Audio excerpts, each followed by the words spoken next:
3 in the morning. You're deadly tired. Your body craves sleep, but your brain decided to hold an emergency meeting. Did I turn off the iron? Why did my boss look at me like that? I should have answered him differently. My son's exams are coming up soon. Sound familiar? That's what we call a mind churn. The scariest part? It has no stop button. You toss and turn, fluff your pillow, drink valerian, but the radio in your head keeps blaring. If you think this happens because you have too many problems, you're mistaken. Everyone has problems, but this noise isn't about your problems. It's a program glitch. I'll give you 3 concrete tricks, physical, not psychological, to shut down that radio. The first method works in exactly 15 seconds. You'll just press one secret spot on your body, and a ringing silence will descend upon your mind. Let's figure out why you used to sleep like a log, but after 40 years, you've turned into a night watchman for your own thoughts. In neurobiology, there's a concept called the default mode network of the brain.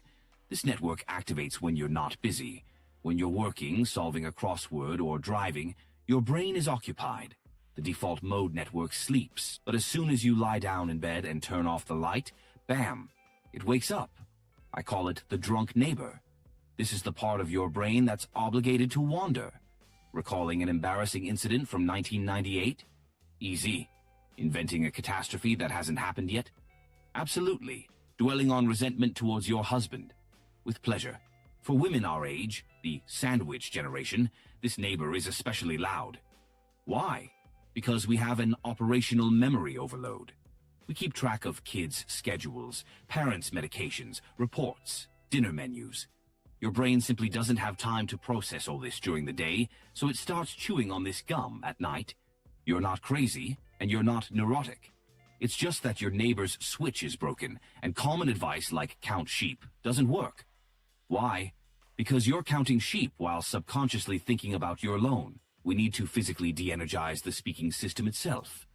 Get ready. An insight that will change your life is coming now. Do you think your thoughts happen deep in your brain? In your neurons? No. Neurophysiologists have proven this. Every time you engage in an internal dialogue, you're physically speaking. Yes, your mouth is closed, but your tongue, your vocal cords, and the micro-muscles of your larynx perform micro-movements. They articulate every word that sounds in your head, just very quietly. This is called subvocalization. Your brain can't think in words without the involvement of your speech apparatus. They're connected by one cable. If you're replaying an argument with your husband in your head, your tongue dances in your mouth, repeating those lines. If you're making a shopping list, your throat tenses up. See what I'm getting at? The inner voice isn't a radio you can't turn off. It's a puppet, and the strings of that puppet lead to your tongue. To stop thoughts, we don't need to calm the mind. We just need to cut the strings. We need to turn off the muscles right now. Don't delay. Let's do it. Pay attention to your tongue. Where is it right now? I bet $1 million it's pressed against the roof of your mouth. It's tense. The tip of your tongue is pressing against your teeth or gums. It's on edge. It's ready to speak. This tension is precisely what sustains the noise in your head. Now for the technique. Part your jaws. Gently detach your tongue from the roof of your mouth. Let it drop completely to the bottom of your mouth. Like cotton, like a jellyfish. Feel the root of your tongue deep in your throat. Relax.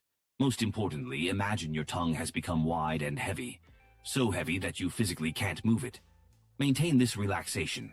Now try to think about something. Try to internally say the phrase, "I need to buy milk." You can't, can you? Thoughts get stuck. There's a vacuum, silence in your head. You've just hacked the system. You've broken the feedback loop. Your brain sends a signal to speak, but your tongue doesn't respond, and the drunk neighbor shuts up. This is a purely mechanical trick. Use it in bed.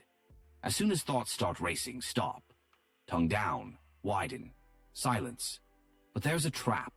A minute after you've relaxed your tongue, thoughts might try to break through. And here's where you make the main mistake. You start fighting them. You tell yourself, okay, don't think about work. Sleep. I said, don't think. Congratulations, you've just added fuel to the fire. In psychology, this is called the white bear effect. If I tell you for half a minute, don't think about a white bear, what will you think about? Only the bear. Your brain is wired so that to not think about something, it constantly has to check if it is thinking about it. The loop closes. Trying to force thoughts out is like trying to iron out waves on water. You just create more waves. Remember the Special Forces rule. We don't fight the enemy. We shift focus.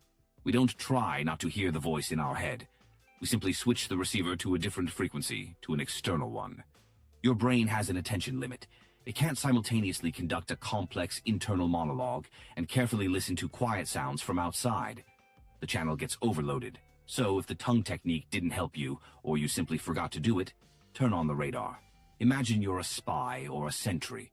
You're lying in the dark. Danger could come from any direction. Your task is to hear the farthest, quietest sound in the space. Don't analyze the sounds. That's the fridge, that's a car.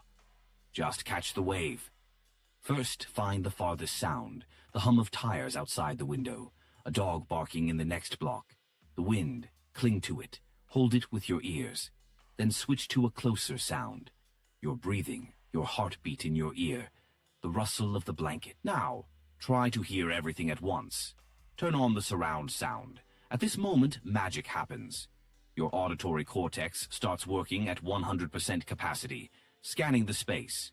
There are simply no resources left to generate words in your head. The drunk neighbor falls silent because you've taken his microphone. You're listening to the world, not yourself. This is the ideal entry into sleep. Evolutionarily, we sleep best when we're convinced that our surroundings are safe, based on sounds. You give your brain this signal. I've scanned the perimeter, it's clear, you can sleep. And the third technique, for those with very strong imaginations, is the detachment method, used by negotiators and special forces operatives to avoid getting caught up in emotions. Imagine you're sitting on the bank of a wide river, and your thoughts are trash floating downstream. Logs, plastic bottles, foam. Your task is simply to watch. Don't try to fish out that log. Oh, I need to think about this problem. Don't try to dive into the water. Just sit on the bank. As soon as an intrusive thought appears, for example, tomorrow's a difficult conversation, do one thing. Put a label on it. Say to yourself, aha, I see a thought about work, and watch it float away. Anxiety about your son appears. Say, I see a thought about my son. What's the secret? When you name the process, you activate your frontal cortex, the director. You can't simultaneously experience an emotion and observe it. As soon as you say, I see this thought, you stop being inside the thought. You step out of the river onto the bank. The thought loses its power. It simply turns into floating trash. An important warning. When you use the tongue technique or the radar, silence will descend. It's blissful. But after 20 seconds, the drunk neighbor might return. Your tongue will tense up again. A thought will cling again. Don't get angry. That's normal. Your brain has been trained for years to make noise. It won't unlearn it in one go. Treat it like an AB workout. A thought returned? Okay, notice it. Smile. Relax the root of your tongue again. Turn on the radar again. Each time, the pauses of silence will get longer. First 15 seconds, then a minute, then you'll simply wake up in the morning and realize you passed out and slept like a baby.